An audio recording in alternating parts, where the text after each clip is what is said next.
Hello, and welcome to the workshop by RoboRacers 16481. Within this workshop, we will be learning about a PID, a closed-loop control system. There will be two sections to this workshop, one explaining the mechanics and the math behind the PID, and the other will be explaining the code and test running the PID in Java running on the FTC SDK 7.2. In this section, we will be learning about how a PID works. Closed loop controller. To start, we need to understand a closed loop controller. A closed loop control system is a mechanical or electronic system that can achieve a desired position by looking at the current position and calculating the correction needed to be applied to achieve the desired position. Some of the main terminologies that we'll be using within this slideshow. Set point. Set point is the desired position of your robot. Measured process variable. This is the current position of your robot acquired from the sensors. Measured error. Measured error is the difference between the set point and the measured process variable. This can be a negative or positive value, depending on the position of your robot. Control variable or system input is the correction applied to move the robot from the current position to the target position. This is trying to reduce the error to zero. Gain constant. The gain constant is the sensitivity of the selected controller. Rise time. The time that it takes for the PID to reach the target position. Settling time. The time that is taken by the PID controller to stabilize. What is a PID? A PID controller is a control loop mechanism that is used to calculate and control variables. It's used in many industrial processes such as regulating flow, temperature, etc. It has three parts: the proportional, integral, and derivative. We will go into these in a deeper level within the next few slides. The proportional controller. Proportional controller. A proportional controller is the simplest of all, and it looks at the current error and calculates a correction value to be applied to lower the error. Before applying the correction, it is multiplied with the gain constant Kp to adjust the correction applied. The equation to calculate proportional correction is your Kp gain constant multiplied by your measured error. There are two major problems when using an only proportional controller. One is that the oscillation, where the PID is stuck in a repetitive movement without stopping at its target position. And the second is steady state error, which is when the correction applied is not enough to change the current position. Next, we'll move into the integral controller. When steady state error occurs, integral correction applies more and more correction over time to get the target out of steady state error. Integral correction looks in the past and sums errors over time like memory. We can calculate the integral correction by multiplying the integral gain by the measured error plus the previous integral correction. The integral term accelerates the movement of the process towards the set point and eliminates the steady state error that occurs with a pure proportional controller. However, since the integral term responds to accumulated errors from the past, it can cause a present value to overshoot the set point value. Issues that can occur with the integral oscillation and stability decrease. We will now work our way into the third and final controller, the derivative controller. To address the overshoot and oscillation issue, we can use a derivative controller. The derivative controller reduces the correction as current position reaches the set position. The derivative correction is calculated by finding the rate of change of the error over time. The derivative action predicts the future system behavior based on the rate of change, thus minimizing the overshoot and improve the settling time and stability of the system. The equation for the derivative can be seen on the slide. The tuning of these three values can be seen within the following animation. You can see how each value affects the system response.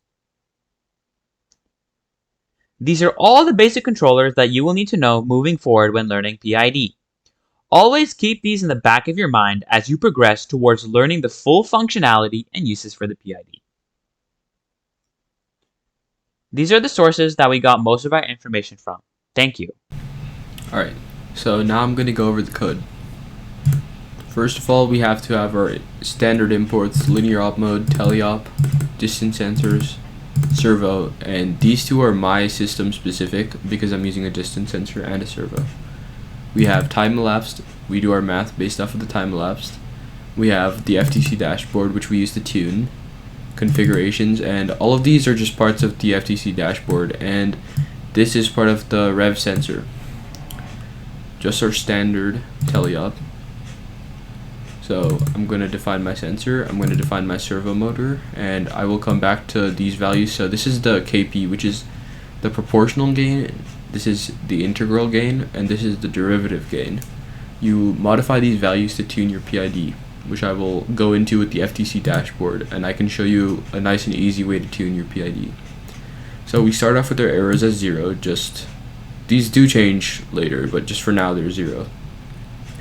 All of these are just to do our math based off. So we have our distance, which is calculated based off our range sensor. We have our error, which is also calculated based off of distance, and our set value. So our set value is just our desired position.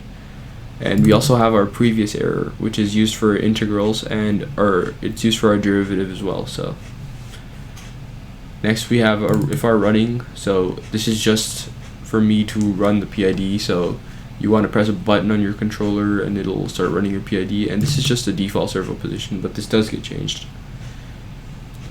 We initialize our FTC dashboard. So telemetry is equal to new multiple telemetry. You're graphing your telemetry, and then you're just getting the instance of the telemetry. Next we have our hardware maps of our balance servo and our range sensor. After this we start a timer, which I will explain why. We have, in our initialization, we just set the position to 0. You don't have to do this, you can set it to wherever you want, wherever you just want it to start. But for testing purposes, I'm just going to set it at 0. This is your standard wait for stops, just until the op mode's active. So this is where the actual PID code is. So I'm going to go over what this means. So while, or if gamepad.a running is equal to true, if gamepad.b running is equal to false. So later in our code we call if our running. So our PID is actually only initialized, or it only starts taking over the system and trying to get the ball to the position if our running is true. And we just want it to be mapped to a gamepad button. So as soon as we press play, our PID doesn't start running, but as soon as we press A after play, then our PID starts running. We have our current value, which is not used. We have our distance, which is just getting the distance from our range sensor. We have our error. So this is the first important part of a PID. It's our error. So our error is just our actual position subtracted by your desired position.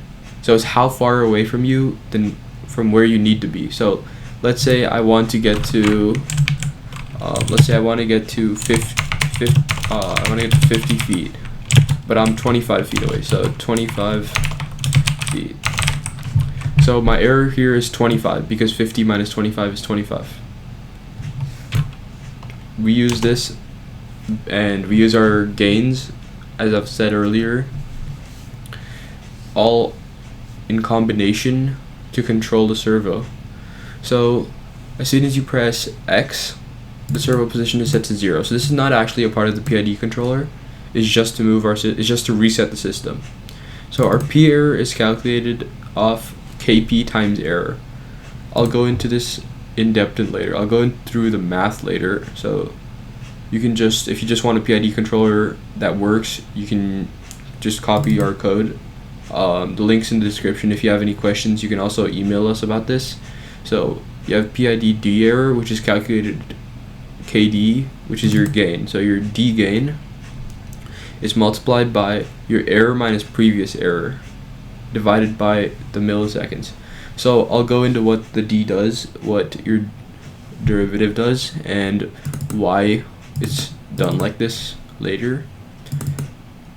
We set the position to our servo position. So it can be set anywhere, I guess. We also do change the servo position all throughout based off of our total system's error. So we do calculate our total system's error by just multiplying all of our errors. And this is a short threshold. So as I talked about earlier, your system never actually gets to your desired position. You're always, 0.001 centimeters off, or you're always 1 centimeter off, or your sensor is inaccurate and you think you're at your position but you're not actually, or you're at your position but your sensor is not able to detect it. So I set a small threshold. So if -2 is less than error and error is less than 2. So this means if it's too short of our desired position or it's too over our desired position. So if it's within the range of 4 centimeters of our position, then we just set the errors to 0, which will automatically stop our controller because there's nothing to fix. Otherwise, we increase the I error. So this is to get rid of steady state error. I'll go into steady state error later when I show you how to use the FTC dashboard. We calculate the I error based off of your I gain multiplied by error plus your I error. So you're just reusing it. So think of this like memory, because you're using this twice here. It takes this value and it just uses it again. So it looks into the past and makes changes based off of that. So if you're consistently, let's say, 1 short of reaching your desired position, if you're 1 centimeter off your desired position, eventually your integral will add up and it'll correct your system to get you to that position. So this gets rid of steady state error. And then you set your servo position. So you're probably wondering what this MyMap function is. So I've defined a short MyMap function. So basically what MyMap does right here, I'm just putting it here for just to show you guys, but it just maps your sensor to your servo. So how do you actually know where to move your servo? Like, what angle will your system be at? So this varies per system, so I can't exactly tell you what yours will be. But if you have a motor, you're most likely not going to need this. You're just going to set power to your motor. And for a servo, you might need something like this. So, well, basically, what I'm basically doing here is taking my sensors low, my sensors high, and mapping it to my servos low and servos high. So the servo knows where to move. And then I'm just converting our PID total error into that. And then this actual position is just for graphing. So why do I have a sleep statement inside of my PID controller? Why would I want my PID controller to be slowed down? Well, sometimes your controller can correct something too fast and it becomes unstable, especially in my case, because a ping pong ball rolling downwards can have momentum. And if it's rolling downwards and it has momentum, you're not going to be able to correct it fast enough, let's say. Or you correct it too fast and it has momentum the other way, so it can do very unpredictable things. So I added this sleep statement, which makes it more predictable, but at the same time it's less responsive. So you just have to mess around with this, but a sleep statement does cause the rest of your code. So if you're running your drivetrain in the background, it'll mess with it. But a sleep statement of 50 milliseconds isn't that long, and there are ways to get around this using finite state machines. You can have another timer, and you can only run this code after 50 milliseconds have passed in that timer, for example. That's one way to do it. All of these telemetries are just for me to see. It's just to help me out while tuning, which I'll go over very shortly. Okay, so now I've showed you how to set up the dashboard in your code. Now I'm going to show you how to actually set up your dashboard and how to use it. So first thing you might notice is you have the option to choose your op modes from here. So you can choose whatever op modes from here. So yeah, it's really convenient. You can just hit the drop down and choose op modes if you have more op modes. So, and then you can just hit init and start. Now your op mode is officially like started. So for my code to actually run, I have to press a button on my controller. So yeah, I just hit it and now it's running. So let me just stop it really quick and restart it. Okay, so now you are wondering, how do I actually graph something? So on the right side, you'll have something called graph. So basically what the graph does is, well, it graphs the two values that you select. So it doesn't have to be two. You can graph however many you want. So I can graph all of these, and you can see all of the values. It shows you what color they're graphed in. So instead of doing that, I'm just going to graph what I want. I want the actual position, desired position. I can set a window. So this is 5 seconds. Let me set it to 10 seconds. Just to show you. just means this reaches the end in 10 seconds. So yeah, it's no big deal. So another thing you can do is your configuration. So these variables change, and what I'm going to be focusing on today is KD, KI, and KP gains. So I'm going to show you what all three of those do. Alright, so let's get started on the tuning process of a PID. So first of all, I'm just going to show you guys this graph. So this bottom part is my actual position, and this top red line is my desired position. So I'm just going to run my controller and see and let's just observe what it does. So it's okay, it's getting there, and it's really close now, as you can see. So this is known as steady state error, and this is what integral is supposed to correct. So as I showed you guys earlier in my code, as soon as it reaches 18 inches, it should stop, but it's slightly fluctuating down because of the sensor readings, and now the actual position is under. So the PID is going to try to go up and fix it. But if it's in the range within 18 and 20 or 20 and 22, it should stop. Let's see what happens if I change my KD to 0. So first I'm going to reset my system, and I'm just going to let it go. This is without any KD. So you can see the graph looks very different. It's not getting to its position properly. And you can see there's a lot of overshoot here, right? It's going over this line a lot.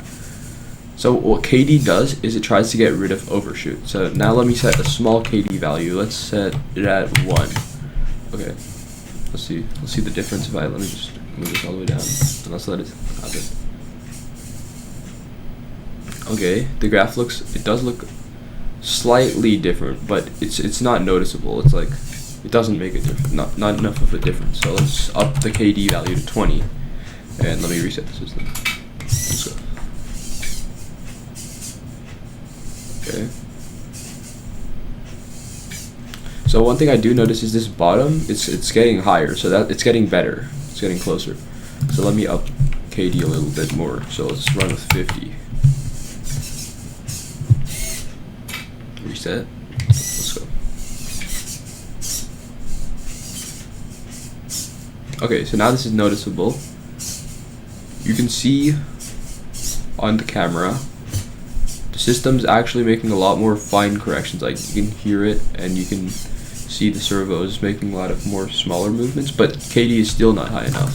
So let me try to up it to a high value like 100. Okay, watch. So you can see it sort of stops before it hits the post-it notes, and it does eventually get to a position that is very close to our desired position, although there's still quite a bit of overshoot, as you can see here. So let's try to up it a little bit more. 150. As you can see, that did a really nice job of getting rid of most of the overshoot, but it's not completely perfect. Now it's at its desired position, so it's not going to control anything until the sensor gives a bad read or something. So yeah, that's a nice value for KD, which is 150, so I'll show you my KD value now. KI value. So what does KI value do? So you can see sometimes it does not actually get within the error margins. So what you're going to do is up KI. So it's called steady state error when you're not actually able to completely reach your position. So your proportional controller may slow your system down so much that your speed is pretty much 0 before you reach your actual desired position. So let's say my desired position is something like 20, right? But my KP is too low, so it can only get to 15, for example. That's a problem, and what integral does is it looks into the past, and it realizes that you're at 15 and not 20, and it moves your system up. And KI and KD are constantly in fight with each other. So that's one way to think of it. So now I'm going to set all values to 0. Let's see what my system does now. I'm just going to start tuning from scratch. Okay, now I'm going to run it. Okay, now my system's running. What happened? Nothing. That's because there's no gains, so there's no error, as you can see in my telemetry. That's because the error is calculated based off of the gains. So as you tune the gain, so let's change my KP to 1. Now you can see my P error is very high.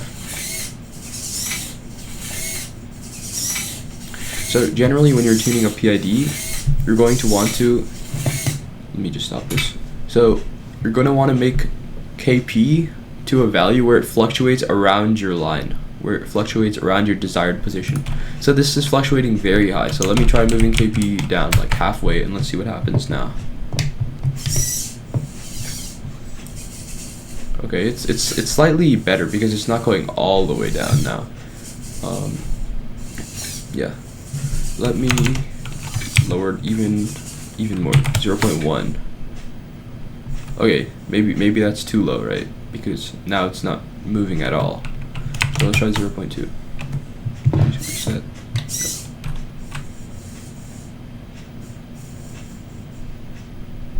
Okay, that's pretty good, but it's not moving at all now still. Let's try 0.3.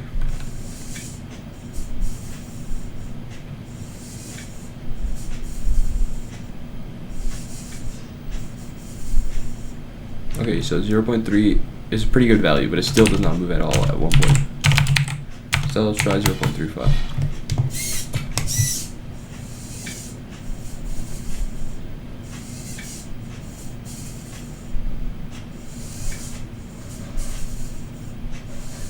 Okay, so now I notice it's not stopping. Well, it just stopped, but that's just because of my system. It's got a lot of friction in it. But let's just go with KP is equal to 0.35. Or actually, let me up this up a little bit, 0.4. Let's just see.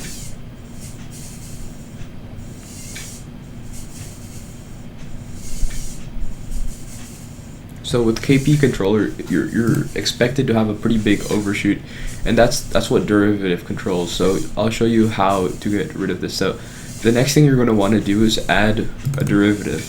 So you can see there's a lot of overshoot on the top over here. So I'm going to change my KD to a value, let's say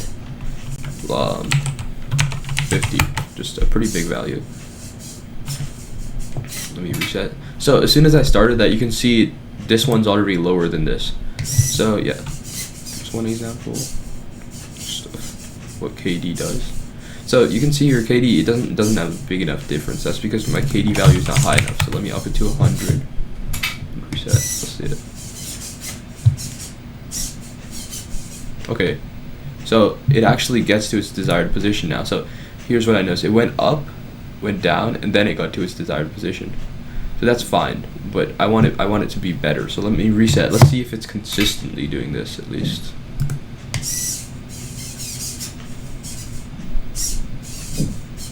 Okay, so it does actually overshoot a little bit still, but it's not bad because, as you can see, it does get to its desired position eventually. So there's 2 overshoots, 2 undershoots, and then it gets to its desired position. So let's see what happens if I up KD even more.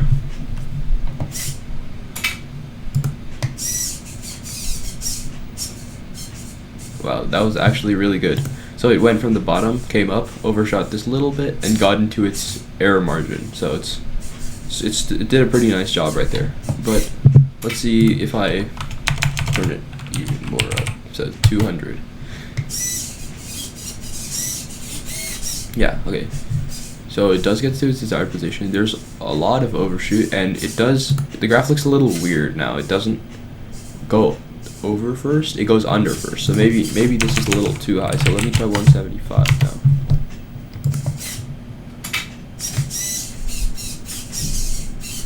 Okay, so this is a little bit higher than it was before, so that's pretty good. And it does reach its desired position, which is really nice. So let me try maybe 170 now.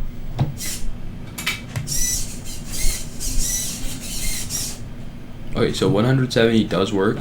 It's a little unstable, but it does go up, and there is very, very little overshoot. And there seems to be no steady state error. So let's try it again.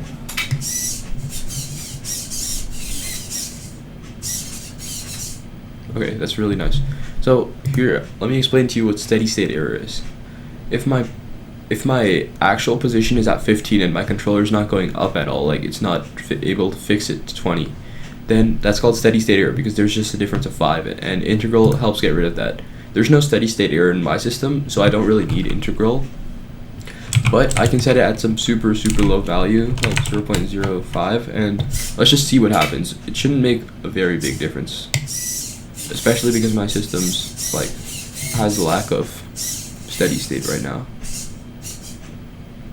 Yeah, so my system does get to its position, and this isn't a perfectly tuned PID, but it does work.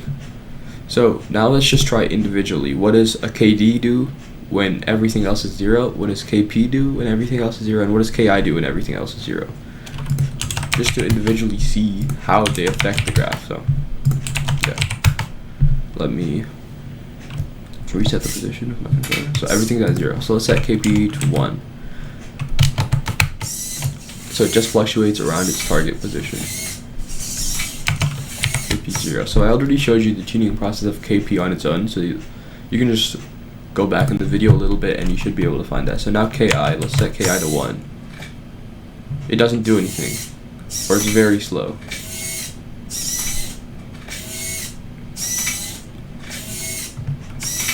It looks pretty similar to KP in this situation. It's just a lot more slow, and KP is a lot more consistent. So let me set KI to 0 now.